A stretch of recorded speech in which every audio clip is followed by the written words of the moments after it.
দেখতে পাচ্ছেন ঘোড়াঘাটের নতুন রেস্টুরেন্টের মধ্যে আছি এখন।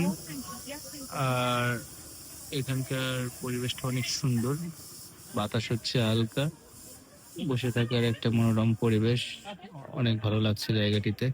থেকে ঘুরে আসলাম, দেখতে পাচ্ছেন তিন পেটিস এখানে বসে আছে। আমি একটু বাইরে গেছিলাম ঘুরতে। এই যে গোপালের শালা চলে যাবে দুই একদিনের মধ্যে। কালকে কালকে কালকে কি চলে যাবো তুই? ইস, খুব কান্না আসতেছে রে। ফজল তো কেন্দ্রে দিছে একদম।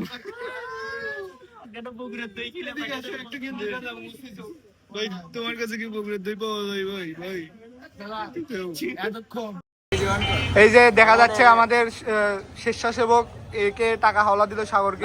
না, মানবতার সেবায় টাকা দিল স্বেচ্ছাসেবক পার্থ মহন্ত। এই যে আমাদের বিশিষ্ট ব্যবসায়ী সাগর সরকার, শেখরা শেখরা শেখরা পায়ের অবস্থা খুব খারাপ। ছেলেটা চলে যাচ্ছে, আর যাওয়ার আগে একটা ট্রিট দিয়ে যাচ্ছে, খাওয়া দাওয়া।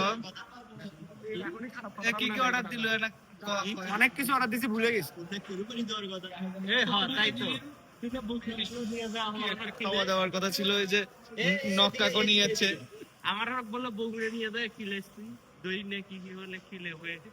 সেই দই আবার এটি খাওয়াচ্ছে, আমরা বগুড়ারটা খাবো। বগুড়ার দই খাবো, আমরা বগুড়ারটা খাবো। কি ব্যাটে আমার খিলে, তুই কি খাবো, বগুড়ার দই নাকি? প্রথম রাউন্ডে দই দিয়ে শেষ করলাম। এখন